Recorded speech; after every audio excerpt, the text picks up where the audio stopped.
We're about to turn to Daf Yud Aleph Amud Beis, but first we'll look at the bottom line here on Yud Aleph Amud Aleph. Amar Rab Elazar li'olam yamud adam atzmo. A person should always evaluate himself. Ki'ilu kadosh sharui b'toch me'av. In other words, as if his intestines are hegdish, and therefore he should treat them very well, very properly, and never deny them the food that they need by fasting. So how can you tell me that Rabbi Elazar himself maintains that a Yosef Taanit is called a Kadosh? Here he comes to the exact opposite conclusion. Nemar B'kirbecha Pasuk in Hosea B'kirbecha Kadosh V'lo Avo Ba'ir, and B'kirbecha is milashon kirbayim on the intestines. And the pasuk is considering them kodesh. So we see that Rabbi Elazar is absolutely opposed to sitting in a tainus. How can you tell me, therefore, that Rabbi Elazar is quoted as saying that he who fasts is called a kadosh? Lo kasha hadumotzi l'tzurei nafshe ha lo motzi tzurei nafshe. This is a theme that we'll see over and over again during the course of this daf, this and that is that a person has to know himself. When Rabbi Elazar calls him a kadosh, that's called matzi l'tzirei nafshi. You're talking about a person who can be mitzayer himself. He can tolerate a fast. It doesn't break him down apart, and therefore he's worthy of praise. He's called a kadosh. But what Rabbi Elazar says that a person should not go against his digestive system, his stomach, and its needs because it's hegdesh. He's talking about a person who's lo matzi l'tzirei nafshi. He cannot suffer and tolerate a fast. He falls apart. And therefore, if he goes and he fasts, he, in a sense, abuses his body. He is called a chote, not a kadosh. Reish Lakish Amar, he describes a person who fasts, nikra chassid. And the Mefarshim explain that chassid is a tosefes beyond Rabbi Elazar, because chassidus, the Gemara says in Avodah Zarah, is gedola. It's even greater than kedusha. So Rabbi Elazar gave him one accolade and praised him as a kadosh. And now Rabbi Reish Lakish goes even further, that a person who fasts is called a chassid. Now the word chassid here in this context means more than just a pious person. It also means someone who's good to others. Miloshin chesed. How do I know this? Shenemar, Reish Lakish builds himself on a pasuk in Mishlei, gomel nafsho each chassid. Now the word gomel is miloshin Hafrasha. Hafrasha means like to desist, right? Like it says, he gomel es yitzchak. No longer does he drink his mother's milk. So gomel nafsho ish chased.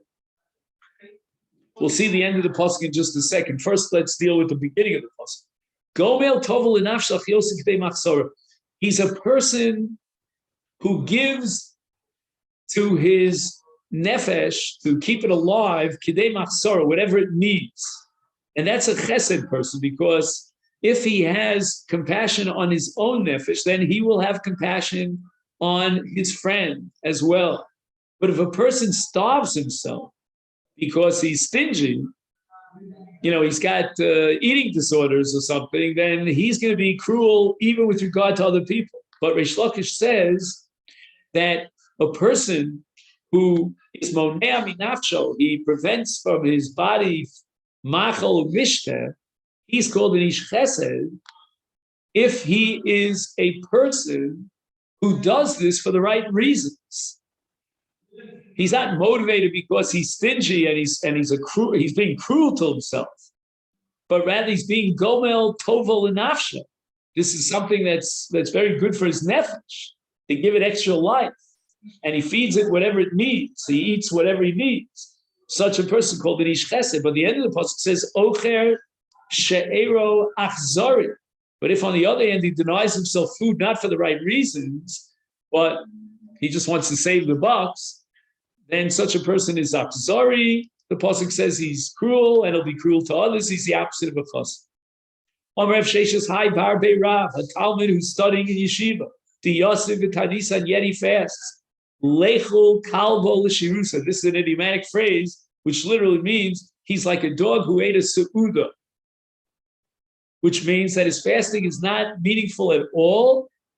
It's as if he hadn't eaten because he doesn't have anything to eat.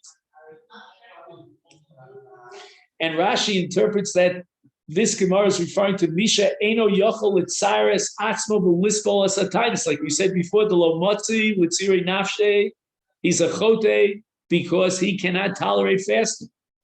He doesn't have the build. Omar Yomi Bar Abba. Ein Tainis Tzibur B'Bava.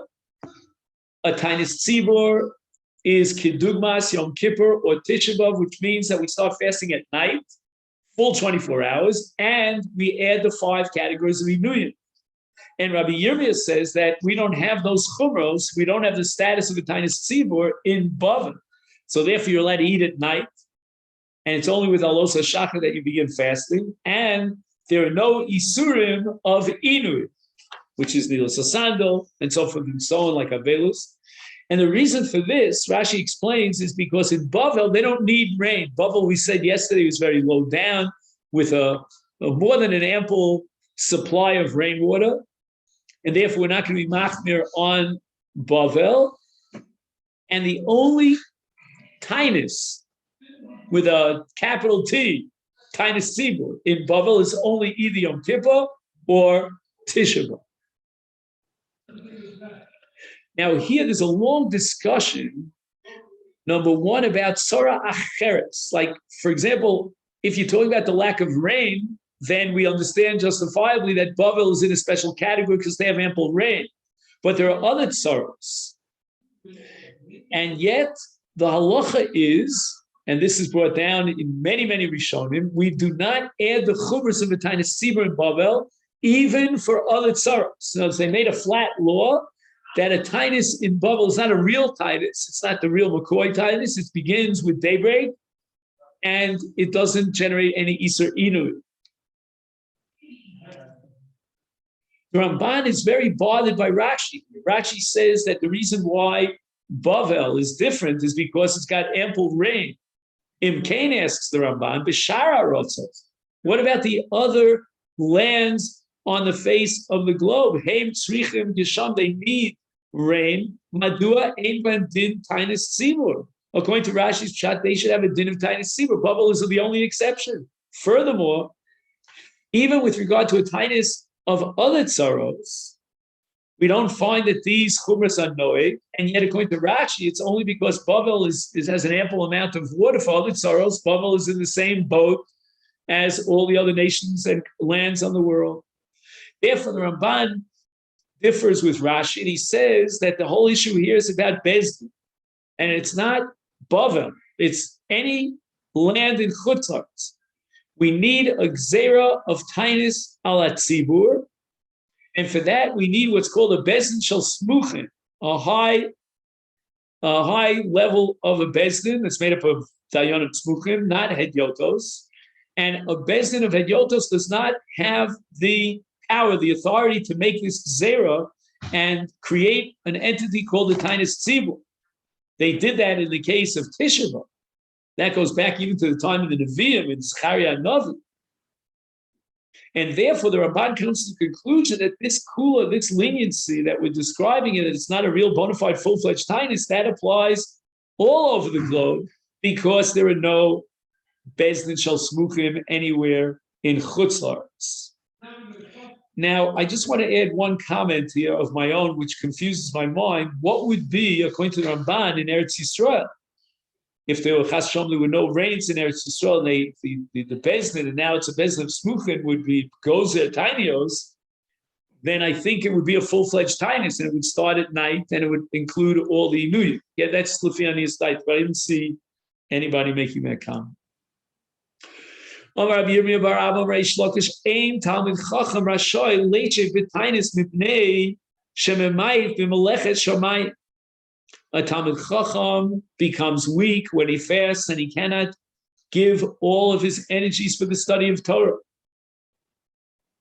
Now the Mishnah says back on Daf Yud that once the 17th of Mar Cheshvan comes and there's no Gishamim, then the Yechidim begin to fast, as we discussed at great length yesterday. But with regard to these Tainios, the first set of tinios of the Yechidim, we can still be Mekil, and Ochin V'Shosim Mishech HaSheich. At night, they're allowed to eat, and the fast only begins the next morning. Amar Rav Zera, Amar Rav Huna, Yachid Shekibel of Taanit. A person has to accept upon himself a Taanit, and he has to declare, Arei Ani Yoshek B'Taanit L'Mach. So at mincha time, the day before he's going to start his fasting, he's makabel Taanit. Afilu Achav V'Shasa Kol Halayla. What happens if he doesn't begin his Taanit until the next morning, and at night he ate and he drank? Nevertheless, who mispal tefillas Taanit, he's in a state of Taanit, and therefore he recites Anenu. So the Anenu prayer that's added to the Shmona Esrei does not depend upon a full Taanit tzibur that begins at night and 24 hours. Even if it's only a 12-hour Taanit and he's makabel on himself, he will recite Anenu according to Rav Huna. Lon betaniso, if on the other hand, after the day of fasting passes, he continues his fast into the night. Again, this is like the second night, if you follow what I mean, and he desists from eating. Now he wakes up in the morning, and the question is he still in a state of Taanit? L'mocher eino mispal shel Taanit. We don't know why at this point, but he cannot recite Anenu in the Tefillah Shachris in the next morning, even though he hasn't eaten yet. He didn't break his fasting. He is continuing his fast from yesterday. Yesterday he could recite Anenu, but today, even though he hasn't broken his fast and he fasted through the night, he will not recite Anenu. Omar Rav Yosef. So Rav Yosef now vacillates as to how to understand the statement of Rav Huna. Micah, so what is the opinion of Rav Huna? Is it that Svirle Ein Misanin shows? Does Rav Huna deny the entire concept, which in Masechet Tainios is going to come up over and over again, namely a Taanit shows that you don't have to fast a full day, you can accept upon yourself half a day, and that's also a Kiyum Taanit. And therefore, let's say if a person decides that that he wants to fast into the next night after he fasted already the previous day, and let it be a Taanit shows, no. There's nothing binding here, that he decided he wants to continue fasting, because there's no such thing, according to this tzad in Rav Huna, of a Taanit shows. So he can change his mind. Let's say he started fasting into the night. He never accepted upon himself the Taanit, and there's no Kiyum Taanit shows. And the fact that he decided to continue and extend his Taanit into the night, that's not a Taanit at all. That's a Taanit shows. And according to this first tzad in Rav Yosef's understanding of Rav Huna, there's no such entity as a Taanit shows. Oh, Dilma. Now, Rav Huna could be understood in a second possibility. Misanin with shows. He does, in fact, recognize the halachic status and significance of a Taanit shows. It's considered a Kiyum Taanit. And if he accepted upon himself a Taanit shows, then it's Kabbalah Gemura. He can't change his mind. However, misanin shows eno mispal tefillas Taanit. Although he has accepted upon himself this stringency to fast for X number of hours, let's call it a half a day, nevertheless, that Kiyum Taanit is not a full-fledged Kiyum Taanit, it's only a partial Kiyum Taanit. And the nafkamina is that he can't say the word Anenu, because that paragraph of Anenu is beyond Tzom Tani saying. When it's not a Yom Taanit, it's only shows. But according to this second side, Rav Huna would agree that Lu Yitzuri accepted upon himself a Taanit shows, then he's chayav in a Taanit shows, and he gains a kiyum of Taanit shows. Here in this case, he spilled over his Taanit from today till the night following, but he never accepted upon himself a Taanit shows. And now Abai tries to answer this question, this vacillation of Rav Huna regarding Rav Huna. Amalei Abai Rabbi turns to Rav Yosef and he says, "Leolam kasav Rav Huna misanim sha'os." I would insist that Rav Huna does acknowledge and recognize a kiyum of tiny shows. There is such an entity, and if he was makabel at tiny shows, then he's chayav in fulfilling his kabbalah. Hamisanel shows mispal tefillas tainis. And once we give it and elevate it to the status of a tainis, even though it's only a tainis shows, therefore you could recite Anenu, and it does get the classification of a yom tainis, shiny hacha. But in this case, where after the day of fasting, he continues his fast into the night, and we said that there in that case, according to Rav Huna, he cannot recite Anenu in his tefillah. That's because the Ikar chose the Leila to Lokiba Leimei Kara. That there are hours into the night that he's fasting without a Kabbalah. He never accepted upon himself yesterday, Me'esmo, to be Mis'ana. Right? A Tainus has to have a Kabbalah before you start the Tainus. Here he continued fasting from the day of fasting, and he was not Makabel Tainus Mibod Yom from the day before. Therefore, he's not obtaining a kiyum tainis shows, and therefore he cannot recite a name. The Gemara tells the following story: Mar Ukva Ikla Le Ginzak, a place called Ginzak. And the people of Ginzak asked him the following question: Misanim l'shos or ein misanim l'shos? Is there such a thing as a kiyum tainis with regard to a part of the day of the tainis? And Mar Ukva did not have an answer to that question. He himself vacillated on this issue. They asked him a second. Kankanim, well, by the way, there's going to be a series of 3 questions, and he didn't know the answer to any of them, but the Gemara is going to supply the answers to all these 3 questions. Question number 2, Kankanim. Kankanim means vessels that are made out of earthenware, shel nachri, and they're used to store wine, and the wine of a nachri is yayin nes, asurim or mutarim. Are we allowed to use, is a Jew allowed to use these earthenware vessels after we pour out the wine? Do we assume that there's still tam yayin that's absorbed in the walls of the vessel, and that will be polate and it'll enter into whatever food they put into these kelim? Or do we just wait a certain period of time? The Gemara is going to talk about 12 months, and the tam is a tam pogum, and we're allowed to use it without hesitating. Alohavi Biyodri and Mar Ukva did not know the answer to that question either. Question number 3. Vamesh Shimesh Moshe Kol Shivas Yimei Milud. The Torah tells us that after they completed the Meleches HaMishkan, God commanded Moshe Rabbeinu to do what's called Chinuch HaMishkan.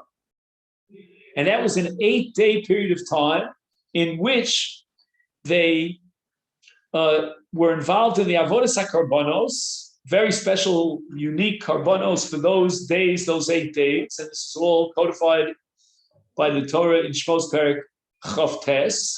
And during that period of 8 days, Moshe Rabbeinu served as a Kohen Gadol. He was makriv of the karbonos. The Gemara at the end of Masechet Tzvachim. Aaron Ubanov, they were considered the Bailim on those karbonos. But the Kohen Ha'ove, the Kohen Gadol who did the Avodah, was none other than Moshe Rabbeinu himself. Now, with regard to Aaron HaKohen, the Torah says that during the Shivas Yimei Miluim, he had to wear big day kahuna. The pasuk says, "V'lakachtas habegadim v'lbashtas Aaron."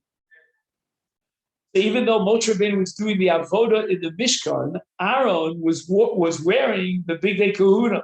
But as far as Moshe Rabbeinu is concerned, who did the Avodah for the days of Miluim, we don't find in the Psukim that he was required to wear big day kahuna.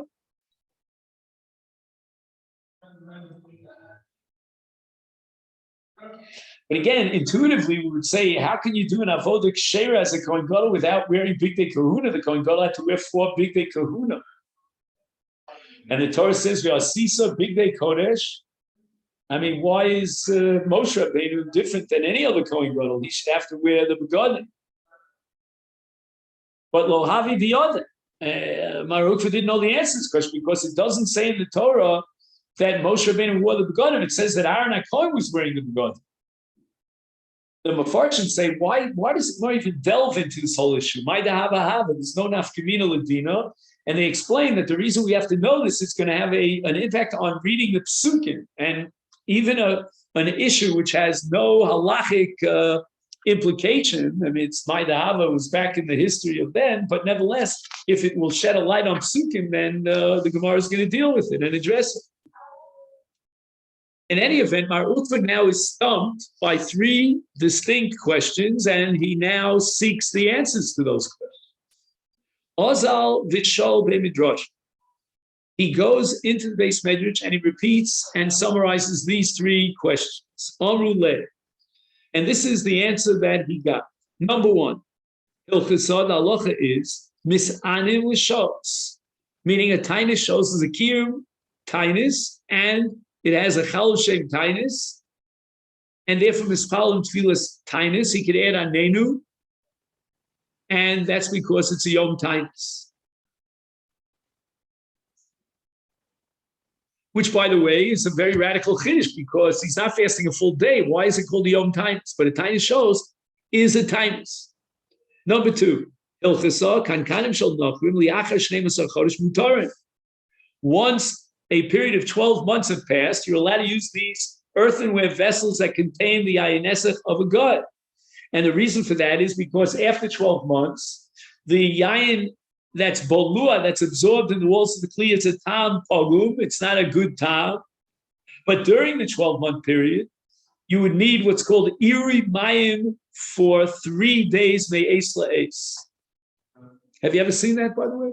Mm-hmm. Yeah, my father used to do this Erev Pesach with glassware. You remember? We used to fill up the bathtub and every 24 hours take out the water. Go back to my childhood. Next, the third question. And they answered, Mar Ukva bechaluk lavan. This is a linen white garment that was made specifically for this purpose. And Rav Kahana is going to explain what was unique about it. However, here we have a tremendous machlokus between Rashi and the Riaf. The Riaf is one of the super commentaries. I think his last name was Pinto, if I remember correctly, on the Ein Yaakov. Rashi is learning that Moshe Rabbeinu during the days of Miluim was wearing one chaluk, one single linen garment that was white. The Riaf, on the other hand, understands that Moshe Rabbeinu was mishamish bi'arba bigdei lavan shel kohen hedger, that he wore all four begadim. Okay. Rav Kahana Masni, he has a brisa to explain what was unique about the chaluk lavan that Moshe wore during the Chivas family. She'ein lo imra.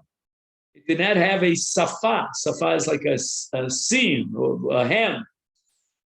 And that would cost extra money to make a seam in it. It was pure, like one sheet of linen from chud echad.